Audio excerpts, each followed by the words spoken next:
Gada gadi gada oh.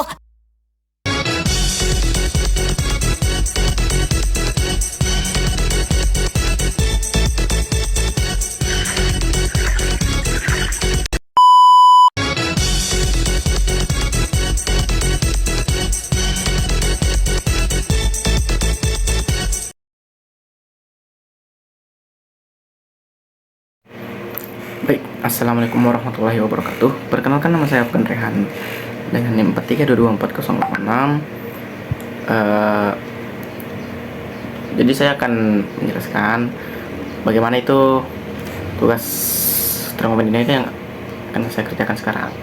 Adapun yang pertama itu nomor 1 ya. Soal 1 itu proses isotermal dilanjutkan isobarik. Sejumlah gas ideal monoatomik memiliki suhu awal tetap pada 300 Kelvin dan volume awal 1 meter kubik. Gas mengalami proses isotermal hingga volumenya menjadi 3 meter kubik. Kemudian, gas mengalami proses isobarik hingga volumenya menjadi 4 meter kubik. Gambarkan proses pada diagram PV. Hitung usaha total yang dilakukan gas dalam seluruh proses. Hitung kalor total yang diserap oleh gas. Jadi, langsung saja kita mulai.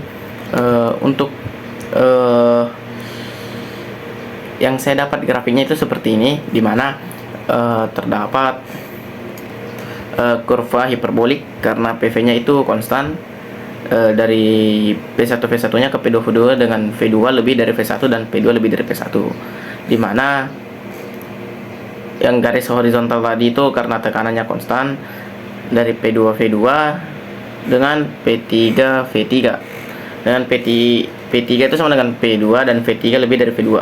Jadi sumbu horizontalnya itu volume dan sumbu vertikalnya tekanan. Titik satunya itu ada di P1 1 meter kubik, titik 2 nya itu P2 3 meter kubik, dan titik 3 nya ada di P3 4 meter kubik. Kita langsung lanjut ke usaha totalnya ya. Kita langsung lanjut ke bagian B, usaha total atau W total, dimana kita langsung menghitung usaha isotermalnya. Kita langsung saja menghitung usaha isotermalnya, dimana W12 bukan W12 guys ya, W12 karena isotermal itu 1 ke 2. Jadi W12 itu nRT ln V2 per V1. Dimana kita perlu mencari N dan R dulu. Dari keadaan awal P1 V1 dan nRT 1 NR sama dengan P1 V1 T1.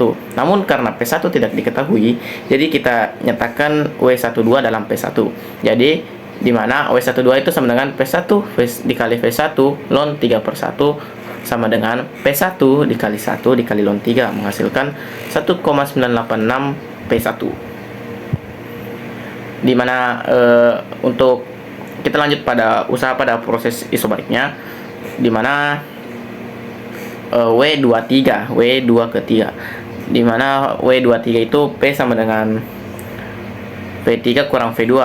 Jadi itu isobarik berasal dari proses isotermal, dimana P1 V1 sama dengan P2 V2 akan menghasilkan P2 sama dengan P1 dikali V1 per V2, menghasilkan P1 dikali 1 per 3 sama dengan P1 per 3. Jadi W23 sama dengan P1 per 3 dikali 4 kurang 3, menghasilkan P1 per 3. Jadi untuk total usahanya sendiri,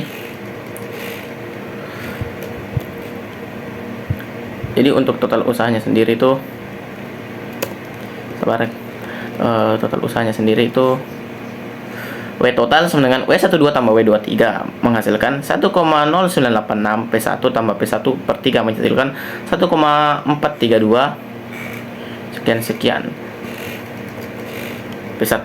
Dan kita langsung lanjut ke kalor totalnya, dimana kalor totalnya yang seberapa banyak kalor total yang diserap. Tadi di situ ya, W totalnya itu 1,4232 P, dimana P1 nya itu menghasilkan nRT1 per V1 sama dengan 1 dikali 8,314 dikali 300 per 1, dimana menghasilkan 2494,2 PA Pascal. Di mana jadi W totalnya sendiri berapa, Bang? Betul. 1,432 ditambah 2494,2 menghasilkan 3572 joule. Jadi setelah itu kita langsung lanjut ke kalor totalnya. Kalor totalnya sendiri mulai dari proses isotermalnya lagi, di mana dia itu 1/2,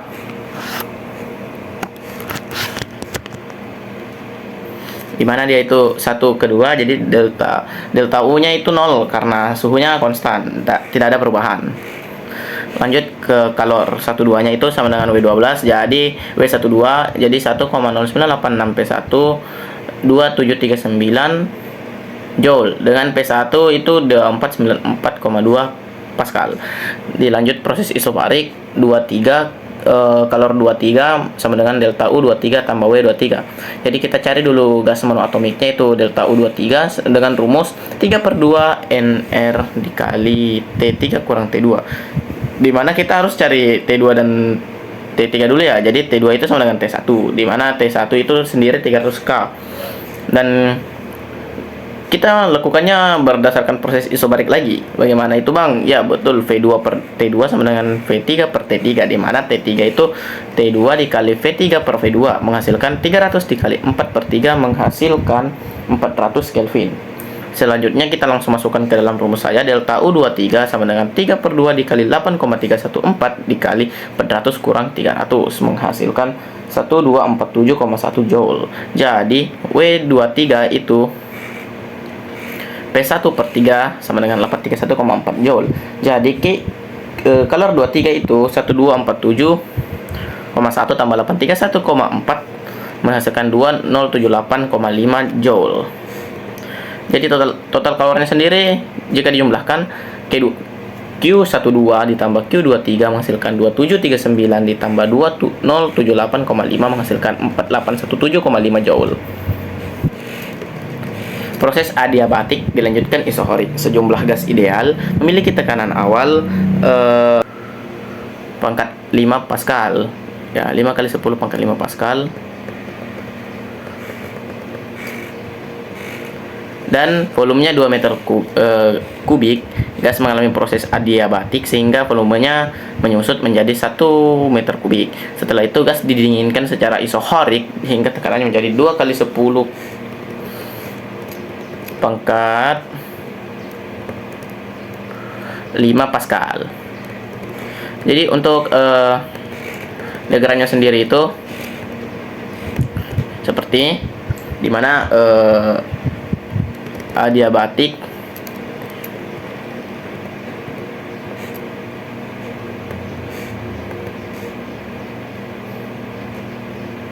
dimana itu sumbu horizontalnya itu volume V. Titik satunya ada di P1 1 meter kubik, titik 2 nya ada di P2 3 meter kubik, dan titik 3 nya ada di P2 4 meter kubik, dimana kurvanya itu hyperbolik dari isotermal menjadi garis horizontal. Ya, jadi horizontal sama-sama ya. Kita lanjut saja ke energi dalam total, di mana energi dalam total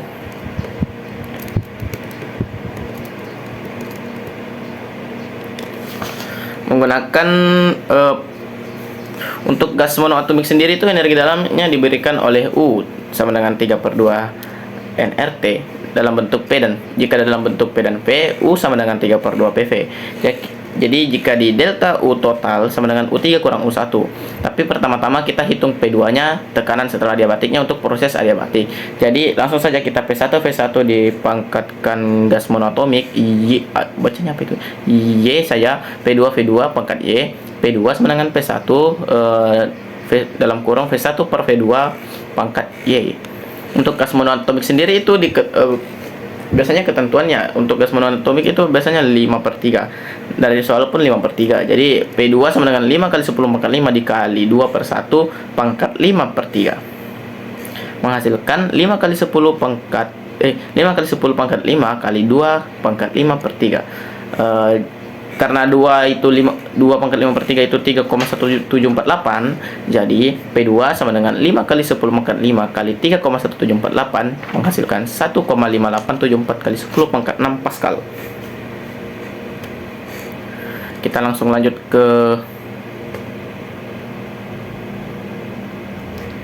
lagi untuk U3 nya. U1 U3 ya ini. U1 di mana U1 itu energi dalam awal. Energi dalam awal sendiri itu rumusnya U1 sama dengan 3/2 dikali P1 V1. Jadi sama dengan 3/2 dikali 5 kali 10 pangkat 5 dikali 2. Sama dengan 1,5 kali 10 pangkat 6 Joule. Dan kita hitung lagi energi dalam akhir yaitu U3, di mana sudah memasuki proses isohorik 2/3, berarti V3 sama dengan V2 sama dengan 1 meter kubik. Jadi U3 sama dengan 3/2 P3V kali P3 kali V3 sama dengan 3/2 kali 2 kali 10 pangkat 5 dikali 1 menghasilkan 3 kali 10 pangkat 5 Joule. Dan kita langsung lanjut ke perubahan energi dalam total, di mana delta U total sama dengan U3 dikurang U1 menghasilkan 3 kali 10 pangkat 5 kurang 1,5 kali 10 pangkat 6 menghasilkan negatif 1,5 kali 10 pangkat 6 Joule. Ini tanda negatif itu menunjukkan energinya berkurang ya teman-teman. Jadi kita langsung lanjut. Setelah itu kita langsung lanjut ke C, usaha selama proses adiabatik. 1-2. Pada proses adiabatik tidak ada pertukaran kalor, jadi Q-nya itu sama dengan 0. Sehingga delta U sama dengan negatif W. Usaha W adalah W sama dengan negatif delta U. Kita hitung delta U untuk proses adiabatik. U2 sama dengan 3/2 P2 V2 sama dengan 3/2 kali 1,5874 dikali 10 pangkat 6 kali 1 menghasilkan 2,3811 kali 10 pangkat 6 Joule. Dimana kita bisa langsung memasukkan dalam delta U adiabatik, yaitu U2 kurang U1 sama dengan 2,3811 kali 10 pangkat 6 dikurang 1,5 kali 10 pangkat 6 Joule menghasilkan 0,8811 kali 10 pangkat 6 Joule. Di sini tanda negatif menunjukkan gas melakukan usaha, yaitu sistem kelingkungan. Jadi untuk W-nya sendiri sama dengan negatif delta U adiabatik, jadi menghasilkan negatif 0,8811 kali 10 pangkat 6 Joule. Kita langsung lanjut ke nomor 3, nomor terakhir, di mana soalnya itu proses isotermal dilanjutkan adiabatik. Gas ideal monoatomik dengan suhu awal 400 Kelvin dan volume 2 meter kubik mengalami ekspansi isotermal hingga volumenya menjadi 4 meter kubik. Kemudian gas mengalami ekspansi adiabatik hingga suhunya turun menjadi 300 Kelvin. Gambarkan proses pada diagram PV. Hitung usaha total seperti biasa. Hitung usaha total selama kedua proses dan hitung perubahan energi dalam total kalor yang terlibat. Adapun yang saya dapatkan grafik PV-nya itu seharusnya di sini itu ada titik di tengah ya. 1 ke 2 baru 2 ke 3. Tapi karena saya manusia melakukan kesalahan lagi, di sini seharusnya di tengah-tengah itu ada pertemuan antara kedua titik, di mana seharusnya itu dia kayak begini. Ya, begini seharusnya. Jadi selanjutnya kita lanjut saja langsung kita cari usaha total saja, dimana kita langsung di proses isotermalnya, dimana kurva untuk kurvanya tadi seperti itu kan sudah kelihatan, kurvanya itu hyperbolik, sama-sama hyperbolik sih, nggak isotermal nggak adiabatik, tapi adiabatik biasanya itu lebih curam kurvanya. Jadi kita langsung lanjut ke usaha total, di mana nomor 1 itu proses isotermal 1,2. Jadi W12 sama dengan NRT1 ln P2 per V1, di mana NR kali 400 ln 4/2 sama dengan 400 NR dikali ln 2 sama dengan 277,26 NR. Kita langsung lanjut ke proses adiabatik, yaitu 2 ke 3 W23 sama dengan negatif delta U sama dengan negatif U3 kurang U2 sama dengan negatif 3/2 NRT dalam kurung T3 kurang T2. Karena T2 sama dengan T1 dan sedangkan T1 itu 400 Kelvin, proses sebelumnya di isotermal, jadi W23 itu sama dengan negatif 3/2 NR dikali 300 kurang 400 menghasilkan 150 NR. Jadi total usahanya itu W totalnya sama dengan W12 tambah W23 menghasilkan 277,26 NR tambah 150 NR menghasilkan 427,26 NR. Jika kita menggunakan NR sama dengan P1 per T1 sama dengan dalam kurung P1 kali 2 per 400 menghasilkan P1 per 200. Jadi W totalnya itu 427,26 dikali P1 per 200 menghasilkan 2,136 P1. Jadi kita langsung lanjut ke bagian C, perubahan energi. Perubahan energi dalam dan kalor. Kita langsung ke nomor 1, yaitu perubahan energi dalam total. Delta U total sama dengan U3 kurang U1 menghasilkan 3 per 2 NR, T3 kurang T1 menghasilkan 3 per 2 NR, 300 kurang 400 menjadi negatif 150 NR. Jadi langsung ke kalor total. Proses isotermal ke Q12 sama dengan W12 sama dengan 277,26 NR karena delta U nya itu 0 menghasilkan proses adiabatik Q23 sama dengan 0. Jadi Q total sama dengan Q12 tambah Q23 menghasilkan 277,26 NR plus 0 tetap menghasilkan 277,26 NR. Ya, mungkin itu saja dari saya. Lebih dan kurangnya mohon dimaafkan. Saya juga manusia, saya sempat melakukan kesalahan dan mungkin juga berulang melakukan kesalahan. Jadi salah kata juga mohon dimaafkan. Sekian dari saya. Wabillahi taufiq wal hidayah. Wassalamualaikum warahmatullahi wabarakatuh.